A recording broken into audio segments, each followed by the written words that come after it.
Kisah pemuda kaya yang menjadi cleaning service.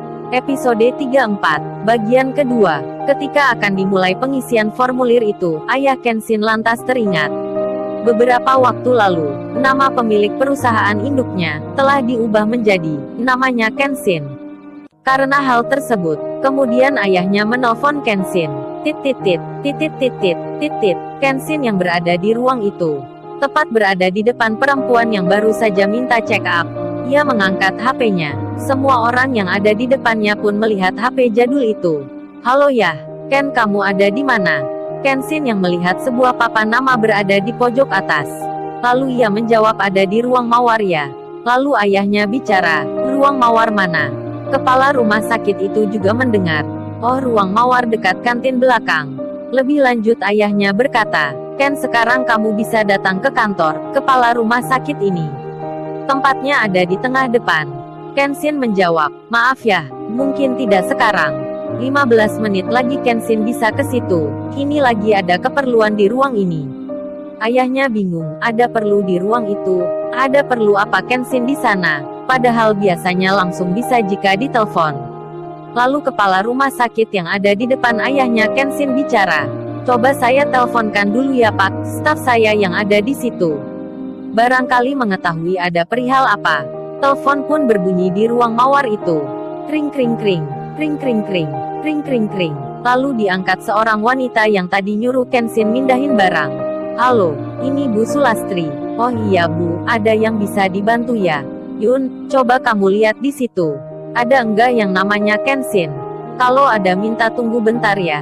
Saya ingin menemuinya. Itu orang penting. Tolong beritahu lainnya untuk bersikap sopan ya. Si Yuni pun menjawab, iya Bu, tunggu bentar ya, saya cari dan tanyakan. Lalu si Yuni pun berdiri menuju ruang depan yang tadi. Berhubung Kenshin pakaiannya cleaning service, pikir Yuni, pasti bukan dia. Lalu ia pun melihat barisan orang dengan pakaian dan penampilan yang rapi, bersih. Seperti orang kantoran. Permisi, maaf nih, di sini ada yang namanya Kenshin ya? Si Yuni bertanya sambil membelakangi Kenshin. Artinya ia menghadap Yudis dan teman-temannya. Lalu mereka menjawab, maaf ya Mbak. Di antara kami ini tidak ada yang bernama itu. Lalu, Kenshin yang ada di belakang Yuni pun bicara. Iya Mbak, saya di sini. Ada perlu apa ya? Yuni jadi bingung. Lalu ia tak percaya. Wajahnya menjadi pucat pasi. Dan khawatir nanti dimarahi atasannya.